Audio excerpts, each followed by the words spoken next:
What's going on, guys? I'm Jay the Black. Salute to everybody that's tuning in.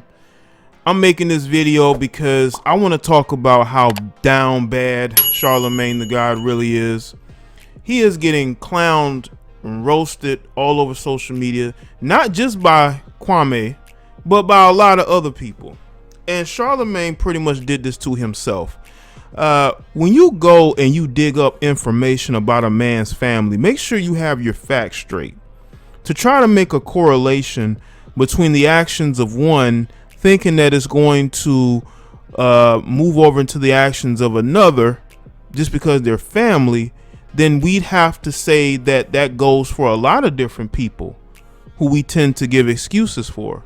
Maybe some of your Hollywood friends. Now, I'm enjoying everything that is going on.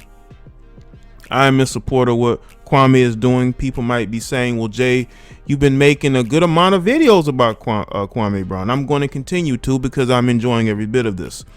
Because these Hollywood weirdos, these people in the entertainment industry who are nothing more than goofy gatekeepers, nothing real about them. All of them are corporate, they're fraudulent, they're fake, they're phony. And I'm going to continue to pile on. The lamestream media does not want to talk about this, or they want to view this as, you know, Kwame is ranting, he's crazy. You know, look at his family. That's what Charlamagne put out there. So that's why I am happy to do this video, because that's a very clownish move to do. It's a goofy move. You're putting people's information out there who didn't ask to have their information put out there. Then you're getting facts wrong, but you're putting it out here because you want to save face for Matt Barnes and Steven Jackson, who are grown men who can handle themselves. That's why they have a podcast called All the Smoke. Now, I am hearing that Charlamagne is begging Kwame to come on his show, just like Matt Barnes apparently wants Kwame Brown on his show, because they realize that the public sentiment is not in their favor. And because public sentiment is not in their favor, they're scrambling. No, you are not real Steven Jackson. You were a close to getting to middle age, gang member. Now you have renounced that, and now you have turned over a new leaf, apparently. But you still have a bit of an adolescent mind state towards certain things. You could not just apologize to Kwame Brown and let bygones be bygones. You have to make a video slick dissing, trying to lil bro him, as Kwame says. And you can't talk to grown men like that. That's the way teenagers talk to each other. And that's why Steven Jackson is getting no respect in this manner. Matt Barnes as well. He tried to play the humble card, but then he came back and tried to act tough, talking about meeting up and trying to diss, talking about somebody has, his Dizzy, and like this it just shows all these guys are not mature. They're not real men. They don't know how to handle conflict. They don't know how to handle real smoke. That's why their podcast should be None of the Smoke. And like I said, I'm enjoying this back and forth.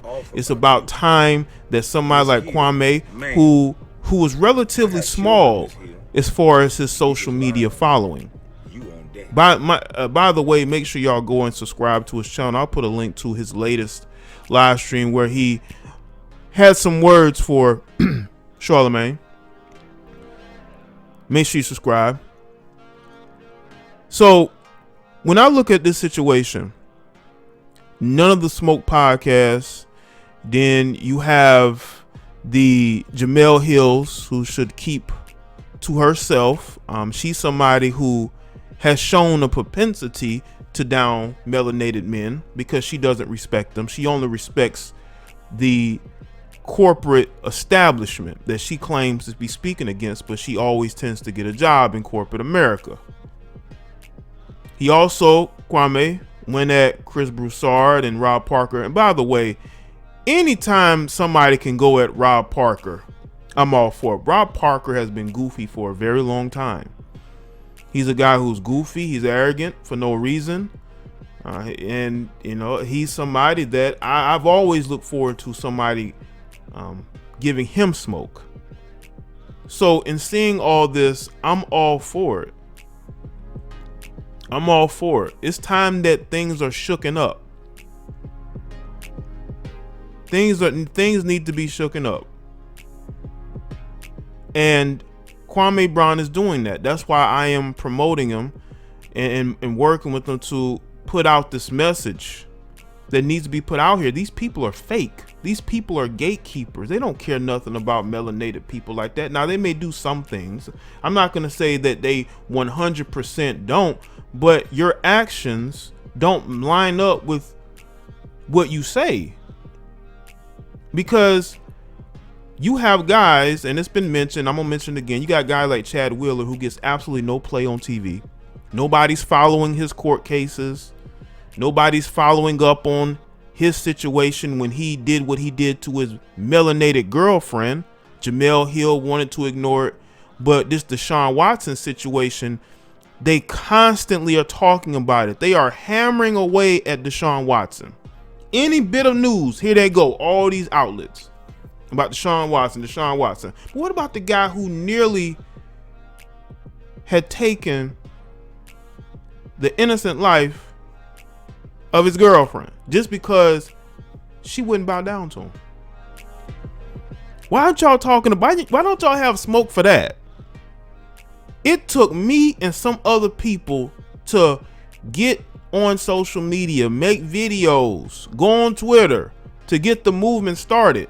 But when it's melanated men, I think this is what Kwame was saying, it don't take much for y'all to go at them, cancel them. It don't take much. And the thing is also with Stephen A. Smith. Stephen A. Smith is the catalyst of the Kwame Brown hate. That's why he's getting roasted the worst. This guy was Kwame Brown. Y'all used to see that. For years, Stephen A. did that. He almost grew famous. He almost grew a name for himself by how he would clown Kwame Brown's name. He wouldn't put any respect on it. Say what you want about him or his career, but let's get to the accomplishments and what he did on the court. He played for 12 years. He was able to take care of himself and his family. But he was the butt of the jokes. And when you have None of the Smoke podcast talking about what everybody else says it, everybody else was clowning him. So if everybody else jump, and I know I said this before, if everybody else jump in a lake full of crocodile, are you gonna do it too? None of the Smoke podcast. And let me get back to Charlamagne. Charlamagne has been a joke. Now he's on a mental health kick. You can pretend like you're on this mental awareness all you want to, sir, but you tried to put a guy's family's information out there as if you knew him. You know nothing about him or his family. And Kwame was right. He probably can't go back to Monk's Corner. He can't go back to those parts of South Carolina because those people don't really deal with him like that. He's gonna forever be, on the outside looking in because of the allegations. And what's interesting is that Charlamagne has these allegations towards him, and he's still able to operate as if he's somebody that can go out here and judge other people. When you have that hovering over your head, you ruined a young lady's life, allegedly. But you're able to judge other people? You're talking about this man's father and what his father may or may not have done? Talking about how violent his siblings are? Like, who does that? Charlamagne did that to protect his girlfriends. I'm talking about Steven Jackson and Matt Barnes. Because, that's how it comes across. It comes across that he's protecting his I don't know if girlfriends, but I'm going to say protecting his BFFs. That's the only reason why you go and you do this. You can state your opinion, but when you try to bring out information to try to tear somebody down when all you did was elevate them, you look like the fool. You're down bad for this. And that's why people are going at him. So he can be on this mental health kick all he want to, but he just exposed he's just another Holly weirdo who protects their own. Gatekeepers. Nothing more than gatekeepers. They have their groups, they're the people that they deal with. They don't deal with everybody else. And when you are somebody who was where Kwame was at first they laugh because they're like, well, he has a small audience. Nobody's going to listen to him. They're going to listen to us. We have a big podcast. We are well known. People like us. Well, guess what? People like realness. And when you are a real person, people are going to recognize that. And people are going to support that. They're not going to support this fakeness that's going on out here. And there's a lot of fakeness that's going on out here in the sports media. The sports media is done. It has been wokenized. It is deteriorated to the point of pandering to certain individuals, and it no longer has any true relevance. That's why people are following Kwame, because he's presenting something that they're not, and that's realness.